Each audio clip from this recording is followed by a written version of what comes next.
ইরানে 3টি পারমাণবিক স্থাপনায় মার্কিন হামলা অসাধারণ সাফল্য বলেছেন ট্রাম্প। পাল্টা জবাবের হুঁশিয়ারি খামেনির। উদ্বিগ্ন জাতিসংঘ। বিতর্কিত তিনটি নির্বাচন আয়োজন করায় শেখ হাসিনাকে প্রধান আসামি করে সাবেক 3 সিইসি সহ 19 জনের বিরুদ্ধে বিএনপির মামলা। 2025-26 অর্থ বছরের জাতীয় বাজেট পাস। কালো টাকা সাদা করার সুবিধা তুলে দেওয়া হলো, রাখা হবে অপ্রদর্শিত অর্থ হিসেবে। দেখছিলেন ক্রাউন সিমেন্ট সংবাদ শিরোনাম, এবার বিস্তারিত। শুরুতেই ইসরায়েল ইরান সংঘাত প্রসঙ্গ। ইরান ও ইসরায়েলের টানা 9 দিনের চলমান সংঘাতের মধ্যেই ইরানে 3টি পারমাণবিক স্থাপনাকে লক্ষ্য করে হামলা চালিয়েছে যুক্তরাষ্ট্র। হামলায় ফোর্দো, নাতাঞ্জ ও ইস্পাহান গুঁড়িয়ে দেওয়ার দাবি করেছে যুক্তরাষ্ট্র। ফোর্দো পারমাণবিক কেন্দ্রে 6টি বাংকার বাস্টার বোমা ব্যবহার ছোড়া হয়েছে। যুদ্ধ শেষ করতে ইরানকে এখনই সম্মত হতে হবে বলেও হুঁশিয়ারি দিয়েছেন মার্কিন প্রেসিডেন্ট ডোনাল্ড ট্রাম্প। তবে পারমাণবিক উপকরণ আগেই সরিয়ে নেওয়া হয়েছিল বলে জানিয়েছে ইরান। মধ্যপ্রাচ্যে অবস্থিত প্রতিটি মার্কিন নাগরিক হবে ইরানের হামলার লক্ষ্য, হুঁশিয়ারি তেহরানের। শনিবার মার্কিন প্রেসিডেন্ট ডোনাল্ড ট্রাম্প বলেছিলেন ইরানে হামলার ব্যাপারে 2 সপ্তাহ পর সিদ্ধান্ত নেওয়া হবে। তবে কথা রাখেননি প্রেসিডেন্ট ট্রাম্প। রবিবারে ইরানের সবচেয়ে বড় পারমাণবিক কেন্দ্র ফোর্দো সহ 3টি পারমাণবিক কেন্দ্রে বোমা হামলা চালিয়েছে যুক্তরাষ্ট্র। 6টি বাংকার বাস্টার বোমা ছুড়ে ফোর্দো গুঁড়িয়ে দেওয়ার দাবি করেছেন মার্কিন প্রেসিডেন্ট ডোনাল্ড ট্রাম্প। ইরান এখনই পাল্টা হামলা না থামালে আরও বড় হামলা চালানো হবে বলে জাতির উদ্দেশ্যে দেওয়া ভাষণে তেহরানকে হুঁশিয়ার করে দিয়েছে প্রেসিডেন্ট ট্রাম্প। ইরানের ওপর যুক্তরাষ্ট্রের এই হামলায় ইসরায়েলের সম্পূর্ণ মদত ছিল এবং এ হামলা চালাতে দেশটিকে সাহায্য করেছে বলে জানিয়েছে ইসরায়েলের গণমাধ্যম। হামলা সফল হয়েছে বলে নিজস্ব সামাজিক মাধ্যম ট্রুথে জানানোর পরপরই ট্রাম্পকে অভিনন্দন জানিয়েছেন ইসরায়েলের প্রধানমন্ত্রী বেনইয়ামিন নেতানিয়াহু। যুক্তরাষ্ট্রের হামলার পরপরই দেশটির নৌবহরে পাল্টা ক্ষেপণাস্ত্র হামলা চালিয়েছে ইরান।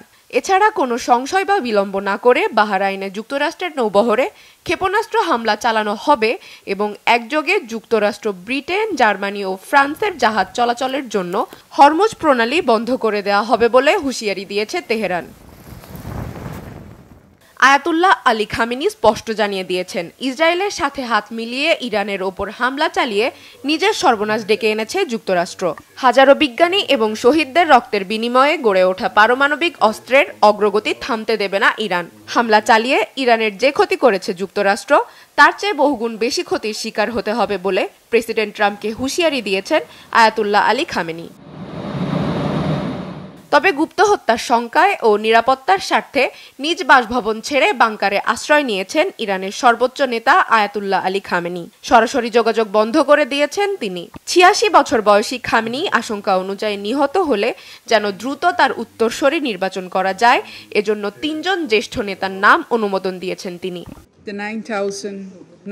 ইরানের বিরুদ্ধে যুক্তরাষ্ট্রের বল প্রয়োগে উদ্বিগ্ন জাতিসংঘ মহাসচিব আন্তোনিও গুতেরেস এই হামলাকে আন্তর্জাতিক শান্তি ও নিরাপত্তার জন্য সরাসরি হুমকি হিসেবে দেখছেন তিনি। তার আশঙ্কা, এই সংঘাত দ্রুত নিয়ন্ত্রণের বাইরে চলে যাওয়ার ঝুঁকি বাড়ছে এবং বিশ্বের জন্য এই সংঘাত বিপর্যয়কর হতে পারে।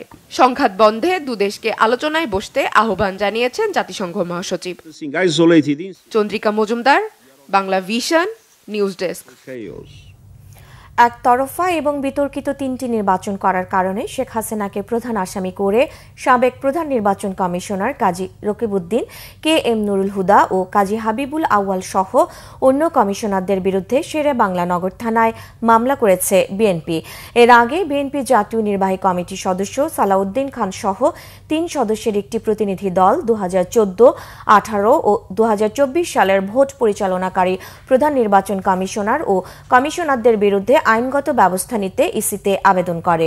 পরে শেরেবাংলা নগর থানায় কপি জমা দেন। মূলত দশম, একাদশ ও দ্বাদশ জাতীয় সংসদ নির্বাচনে দিনের ভোট রাতে করায় এই সিদ্ধান্ত দলটির। আওয়ামী লীগ সরকারের আমলে নির্বাচনগুলোতে দায়িত্বে থাকা নির্বাচন কমিশন ও কর্মকর্তাদের বিরুদ্ধে অনিয়মের তদন্ত করতে এরই মধ্যে সিদ্ধান্ত দিয়েছে অন্তর্বর্তী সরকার।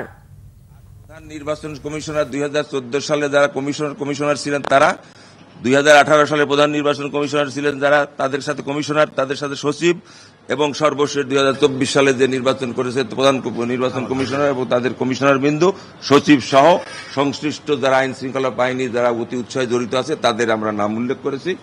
এটা ওনারা অনুসন্ধান করে ব্যবস্থা নেবেন। পাশ হল 2025-26 অর্থ বছরের জাতীয় বাজেট। সকালে উপদেষ্টা পরিষদের সভায় প্রস্তাবিত 2025-26 বাজেট পাশ করা হয়। এরপর হবে প্রজ্ঞাপন জারি। নিয়ম অনুযায়ী নতুন এই বাজেট কার্যকর করা হবে 1 জুলাই থেকে। এর আগে চরম আর্থিক সংকট এবং বিশৃঙ্খলা সত্ত্বেও অতীতের সরকারের মতোই 2025-26 অর্থ বছরের জন্য 7,90,000 কোটি টাকার বিশাল আকারের বাজেট ঘোষণা করে অন্তর্বর্তী সরকার, যেখানে ঘাটতি ধরা হয় 2,26,000 কোটি টাকা। যদিও এ বাজেটের মোট আকার চলতি বাজেটের তুলনায় 7,000 কোটি টাকা কম। রাজধানীর হাজারীবাগ এলাকায় ট্যানারি গুদামে ভয়াবহ অগ্নিকাণ্ডের ঘটনা ঘটেছে। শনিবার রাত 1টার দিকে হাজারীবাগ মোড়ে আনোয়ার ট্যানারির পাশের গলিতে একটি খেলনা টিনশেড গুদামে এই অগ্নিকাণ্ডের সূত্রপাত হয়। পরে স্থানীয়দের কাছ থেকে খবর পেয়ে ঘটনাস্থলে যায় ফায়ার সার্ভিস। 4টি ইউনিটের সাহায্যে 1 ঘণ্টারও বেশি সময় পর আগুন নিয়ন্ত্রণে আনেন তারা। প্রত্যক্ষদর্শীদের অভিযোগ, আগুন লাগার অনেক পরে ঘটনাস্থলে যায় ফায়ার সার্ভিস। তারা জানান, বাতাসের প্রবাহ বেশি থাকায় মুহূর্তের মধ্যে আগুন ছড়িয়ে পড়ে চারপাশে। এতে পাশে থাকা আরও কয়েকটি দোকানে আগুন ছড়িয়ে পড়ে। আগুনের সঠিক সূত্রপাতের কারণ এখনো জানা যায়নি। এদিকে ফায়ার সার্ভিসের সঙ্গে কথা বলার চেষ্টা করা হলেও সংশ্লিষ্ট কেউ কথা বলতে রাজি হয়নি। খাগড়াছড়িতে বাংলাদেশ বর্ডার গার্ড বিজিবির কঠোর অবস্থানে থাকার পরও থামছে না বিএসএফ এর পুশ ইন। 1 মাসের ব্যবধানে রামগড়, মাটিরাঙ্গা ও পানছড়ি সীমান্ত দিয়ে অন্তত 1.5 শতাধিক বাংলাদেশি নাগরিককে জোরপূর্বক পুশ ইন করেছে ভারতীয় সীমান্তরক্ষী বাহিনী। বিশ্লেষকদের মতে, দ্রুত সমস্যার সমাধান করা না গেলে হুমকির মুখে পড়তে পারে আইন শৃঙ্খলা পরিস্থিতি। খাগড়াছড়ি থেকে HM প্রফুল্ল এর পাঠানো তথ্য ও ছবিতে ডেস্ক রিপোর্ট। গত 7 মে থেকে খাগড়াছড়ির মাটিরাঙ্গা ও পানছড়ির বিভিন্ন সীমান্ত পয়েন্ট দিয়ে পর্যায়ক্রমে 159 জনকে বাংলাদেশে পুশ ইন করেছে ভারতীয় সীমান্তরক্ষী বাহিনী বিএসএফ, যাদের মধ্যে কেউ কেউ ভারতের গুজরাট, মহারাষ্ট্র ও হরিয়ানা রাজ্যে 20 বছরের অধিক সময় ধরে বাস করতেন। প্রথমে তাদের আটক করা হয়, এরপর চোখ আর হাত বেঁধে দক্ষিণ ত্রিপুরায় এনে জোরপূর্বক পুশ ইন করানো হয় বাংলাদেশে। আমার মেয়ে আছে, আমার নাতি আছে, আমার ছেলে আছে ছোটটা। ওখানে আপনারা কত বছর ছিলেন? ওখানে ছিলাম 20 বছর মতো। আচ্ছা, তো ওখানে নাগরিক হয় নাই? না, হয়নি। স্থানীয়দের দাবি, পুশ ইনের জন্য ভারতীয় সীমান্তে অনেক নাগরিককেই প্রস্তুত রেখেছে বিএসএফ। এই বর্ডার সাইডে আছি আমরা, কোনো সমস্যা নাই ইনশাআল্লাহ। বিজিবি ভালো আছে, আমাদের সব চেষ্টা করে। গুজরাটে ওখানে ওদের বাড়িঘর নাকি ভেঙে দিচ্ছে, ভেঙে দিয়ে ওদেরকে বিমানে করে এয়ারে করে নিয়ে আসছে হচ্ছে আপনার ত্রিপুরায়।